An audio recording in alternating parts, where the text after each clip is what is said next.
question, but I think corporate social responsibility can be divided into different levels. So at the basic level is like, say, charitable donations and this kind of, say money, I mean, donating money or supplies. And this probably is what Andrew regard as outsourced. Right. But actually the big operators, you know, the casinos, they have a lot of capital actually, and they have a lot of talents, and they have a lot of technologies actually. So therefore the casinos, if they are engaging in CSR, they can do something at a high level. Like for instance, I mentioned about they are doing things like, say, food waste management, right? At the not only it's already beyond the donation level. Okay? So they are doing something to protect the environment, such as using, say, electricity incentives, like saving electricity, or investing a lot of money in, say, I know there's a big operator that has invested a large sum of money in, say, food waste management and buying those assets, I mean, this equipment. And also, like for instance, they are like doing water saving, right? Not relying on, again, some environmental non-friendly approaches, right? So they try to, I mean that, you know that the United Nations Sustainable Development Goals. So actually, some casinos, they are already trying to achieve those SDGs, right? Of course, say doing donations and giving supplies to the poor can be also a kind of CSR, but we cannot only stay at that stage anymore, right? So CSR is not mere donation of cash or clothing or supplies and so on. So large companies like the gaming operators, they have the money, they have the people, they have the technology, so they should be doing something at a high level. Like for instance, trying to attain the SDGs, Sustainable Development Goals, including water, environment, energy, carbon, and these areas. Right? So that is my comment. Thank you. Thank you.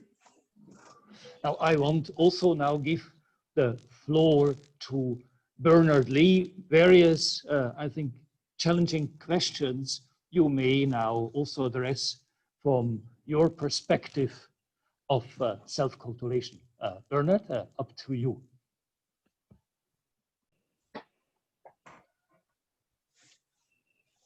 Very good. Thanks, Roderick.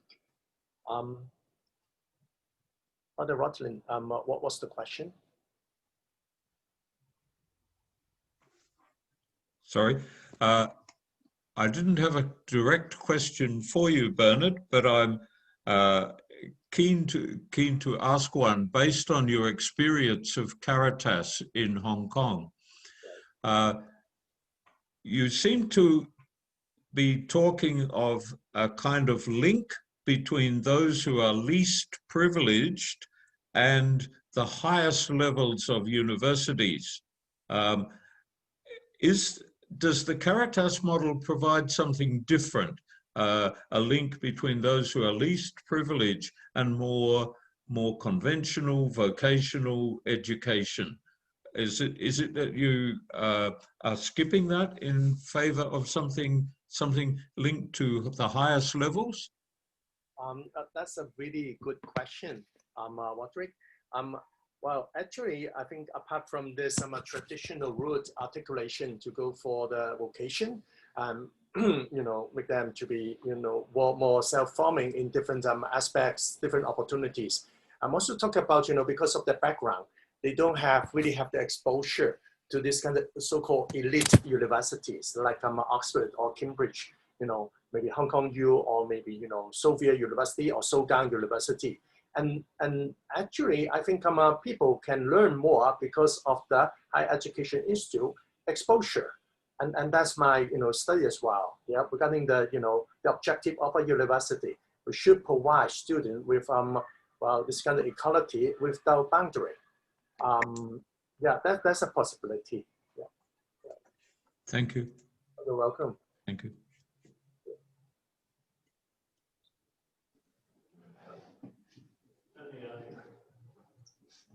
Yes, please, Carlos.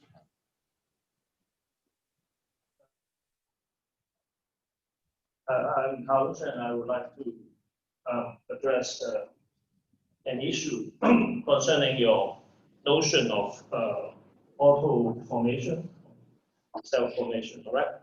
So actually, we are in an academic discussion, and well, CSR and say any business activities or education, right, cannot operate in a vacuum, right? So that's why we take sometimes a so-called political economy approach to look into CSR and related business ethics issues, right? So I wonder what is your opinion on, say, your notion of self-formation in Macau or in Hong Kong. So given that given that it looks like nowadays that the education direction is leaning toward a particular direction, only one direction. I can give you some examples, like, for instance, our schools are now adopting history books as prescribed by the government, right? And also another example is, well, there are many things that have happened in Hong Kong. And also, say, for instance, another issue is like yesterday in the judicial year opening. So the Court of Final Appeal,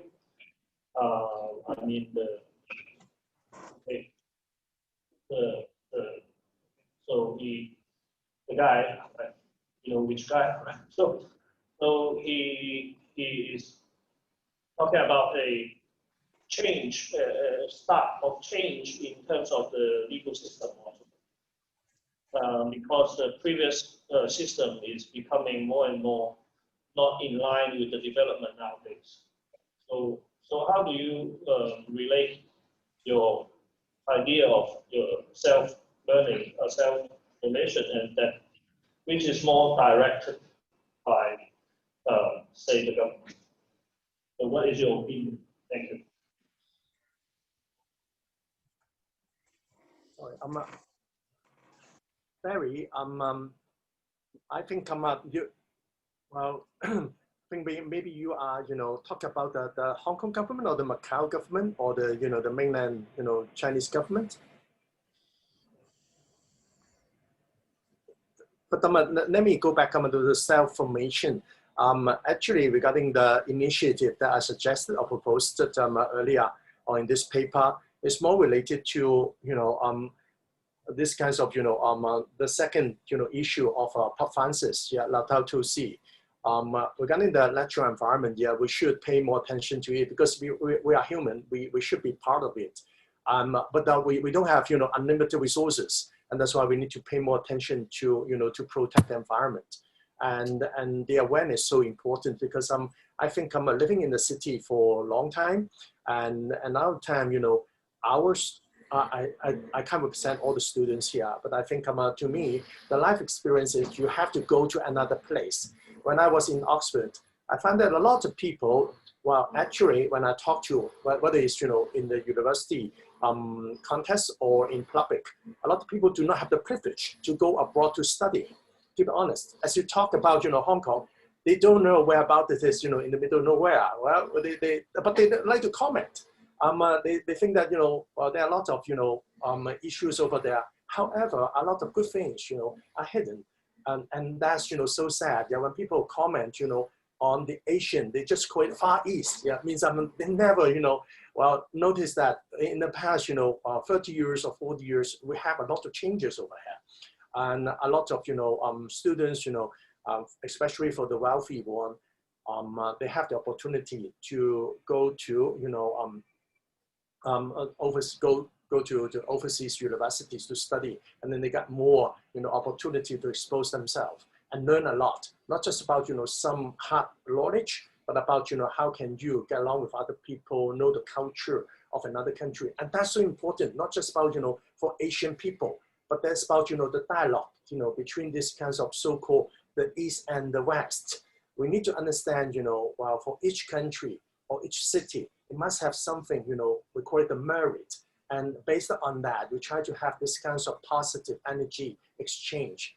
And for self-formation, well, I think positively, we learn from each other through the dialogue. And that's, part of Jesuits mission as well. Okay, try to build, this kinds of dialogue between the faith and the culture, well, at large. Hopefully I can answer your questions. Now, in medieval theater, we have Deus ex machina, the God who appears out of nothing. So we have something similar here. We have been joined by Professor Christine Leuenberger, who was an issue of time difference, joined, and I shared the main points of Professor Leuenberger, also exactly what Bernard Lee was now referring to, this chance of cross-cultural communication, migrants really developing their talents. And I was referring to action 3 of Professor Leuenberger, that change the discourse on migration. That would be also a major shift. As now you crossed midnight in Ithaca, I just want, of course, first to say we appreciate you joining, and then we will also see with the colleagues if we can place you at some prominent spot. But as you are now with us, my question is, Professor Leuenberger, if you want to share to these points being raised, CSR, not just the empty rhetoric, now for the point you raised with change of the discourse on migration, what you may share with us. Would that be possible? Yes, thank you so much for the opportunity to be part of your conference, and very sorry that I have not been able to join earlier, but we have some major time difference here. I'm just starting my video. Very nice to see you all, and I'd be happy to share my thoughts at any time, either now or tomorrow, well, whenever is best for you, about my research that I've done on borders and how they relate to populations on the move these days, and how we should come up with better policy solutions for these sorts of challenges that we're going through today.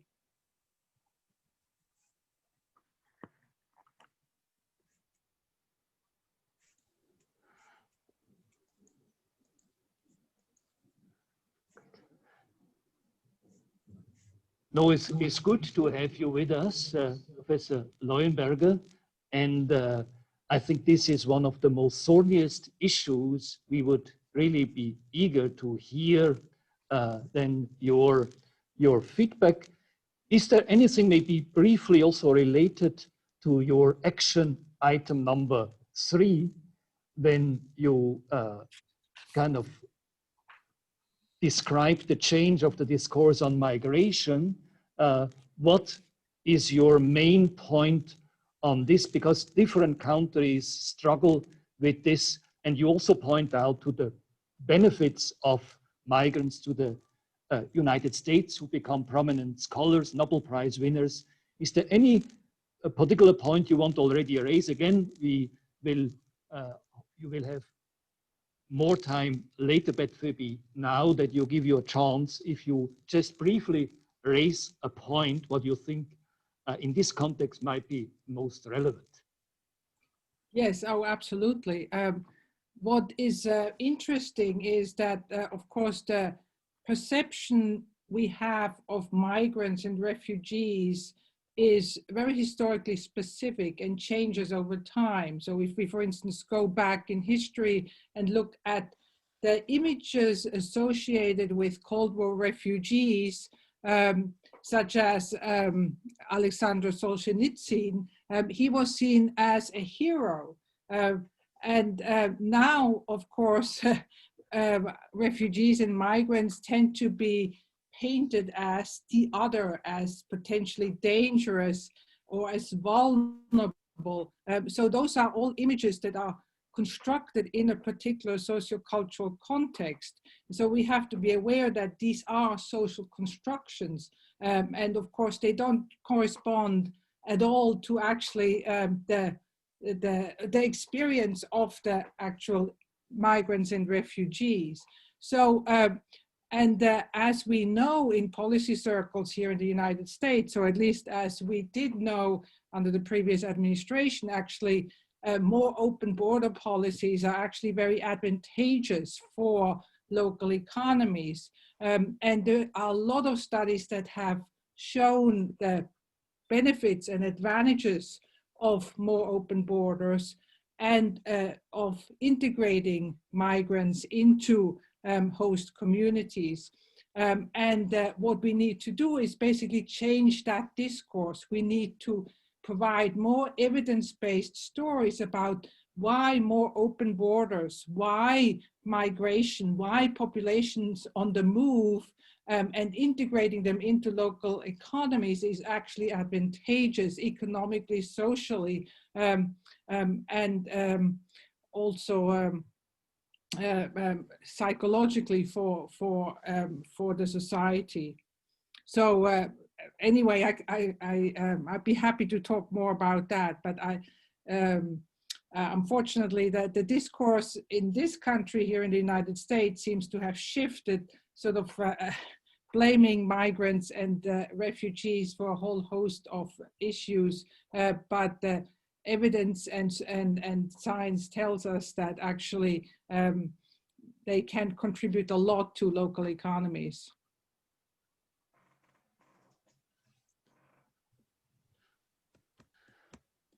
Now, the question raised about the self-formation exactly for the people on the move, young people who are migrant workers in today's world, who have to interrupt their formation and education process. That was again raised by Father Fernando Aspiros. And then the question now by Dennis, what does it mean, be more open borders? How open? Would you deny the responsibility of governments to regulate cross-border migrations, etc.? So we have now, maybe shall we hit the last round, maybe starting, I would suggest, Bernard, you will be the most articulate in kind of suggesting something for the underprivileged, especially in Hong Kong. And so we make now a last turn of the speakers. So maybe Bernard, may you briefly address these issues. Thank you.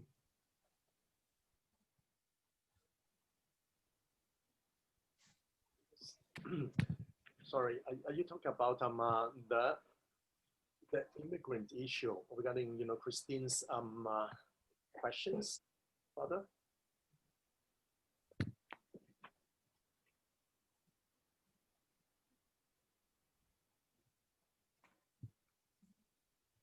Okay, I try to answer the question brought up. Bernard, a question is in the margin, is what about self-formation and cultivation of people on the move, the migrant workers in today's world, who have to interrupt their formation education process? Would you have anything to say you have make some very concrete suggestions for the underprivileged.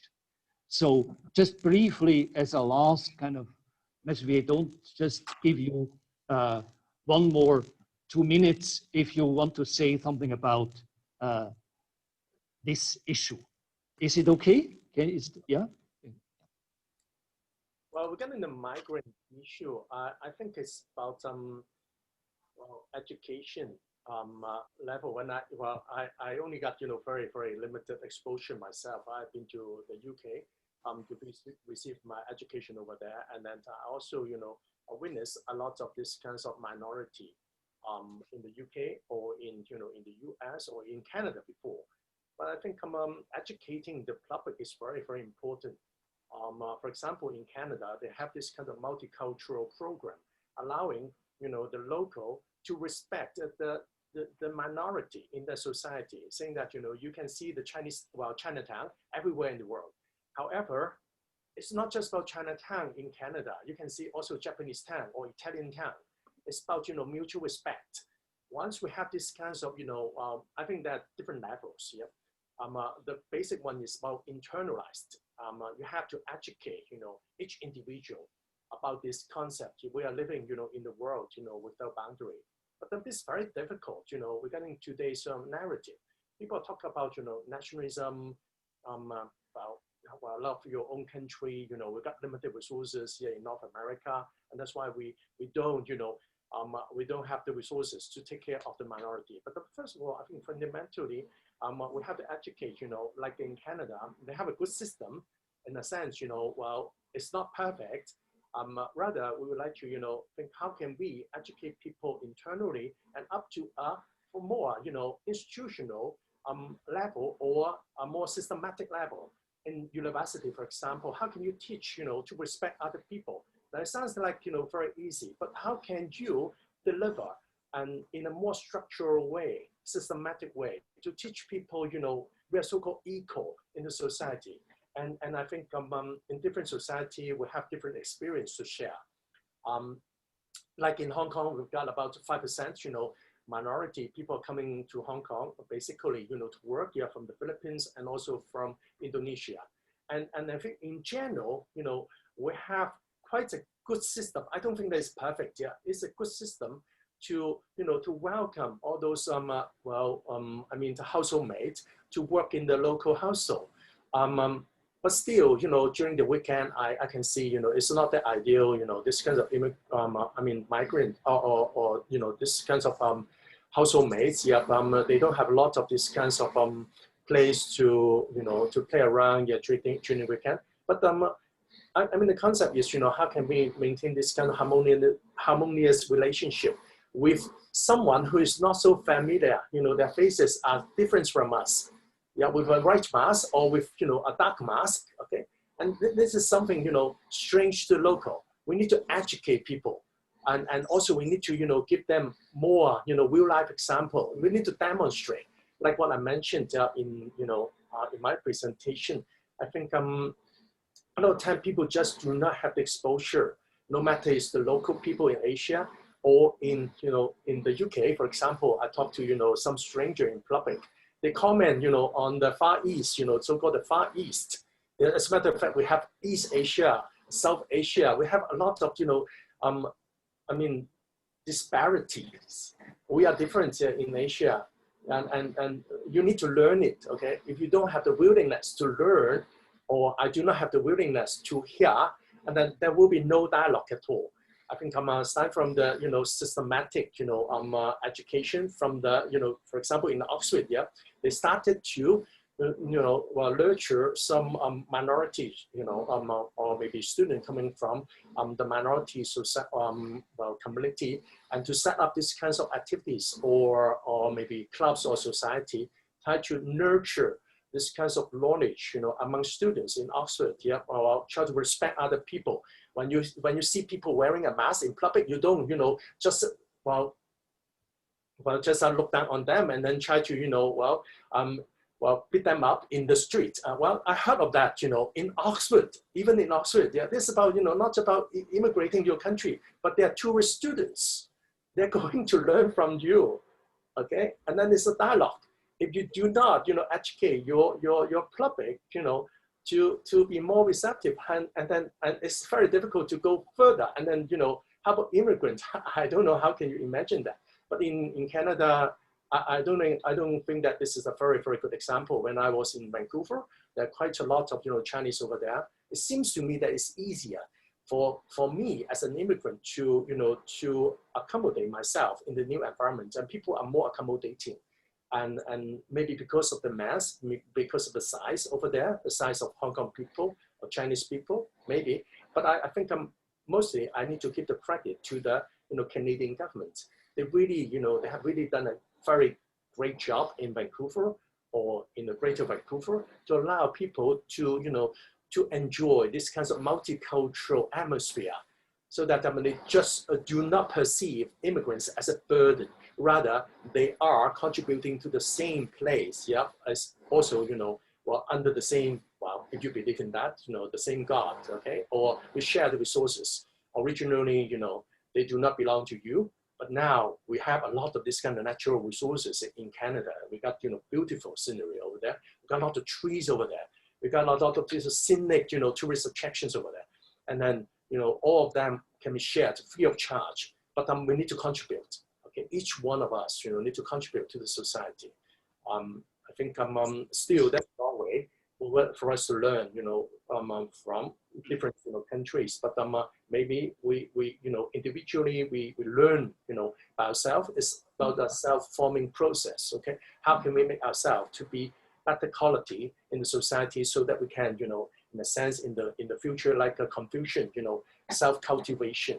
The last one is about, how can you well, be a perfect person? Maybe be a saint, I don't know. Yeah, but we have different interpretation of a saint, in the Chinese culture and in the Western world. Yeah, but well, try to be a better person, better quality. Doesn't mean that you need to have a better, degree, but better quality, so that you can contribute to the natural environment or to other people. Great, Bernard. Thank you very much. So, Roderick, maybe you may share also your, we're running a bit out of time, but give you also maybe a last chance. Roderick, if you want to make any provocative last comment or your insight. No, I'm okay, thank you. Okay.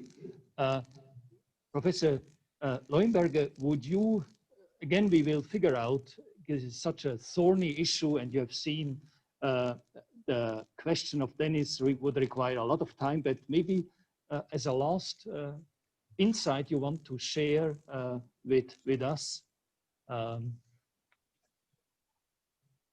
Yes, I'd just like to actually respond to what Mr. Lee was also talking about. I absolutely find your example very evocative, comparing actually Canada to the United Kingdom, and for us to contemplate why Canada is much more open, is much more multicultural, is much more ready to integrate migrants and immigrants at this point versus the UK is an interesting question to ponder. I would think, that is where we have to look at the public discourse and who sets the tone in the public discourse. So we have to look at politicians, we have to look at the media, and we have to look at which stories get pushed out into the public discourse about what migrants are, who they are, and how they contribute or supposedly not contribute to a society and the economy. And definitely in Canada, the public discourse about migration and open borders is much more welcoming, versus in the UK, after Brexit, of course, we have a huge polarization and a very strong right wing that has become very dominant in public discourse and has basically painted migrants as sort of the black sheep, and that, of course, that also resonates with the situation in the United States. So, and it is that public discourse that is so powerful in terms of how it impacts people's perception of what migration is all about. And it is that public discourse we have to change. And because it is socially constructed, we know we can change it. Because if we look back in history, we know that the discourse about migration has changed throughout the 20th century. Thank you very much, Professor Leuenberger. So may I conclude this session? We will have many topics to discuss further. We have now the break until 3 o'clock, and in the afternoon, under the guidance of Dennis McCann, we have a prominent economist, Bruno Frey, who shares about this concept of federal overlapping competing jurisdictions. And then George Enderle, professor in Notre Dame, he wants really to raise two main questions. What is and should be the purpose of economics, the purpose of economy and the business enterprise? What role should do the human rights in business and economy? So in order to make it bearable for those people from Europe joining, we start at 3. But I really want to thank the speakers really very much indeed. We had, I think, excellent start. So here present Professor Noronha, and we also very much include his colleagues, Jenny and Sandy, as well as you, Professor Leuenberger, then Bernard and Roderick, and thank you very much, and looking forward then to see you soon. Thanks a lot, Father. Thank you.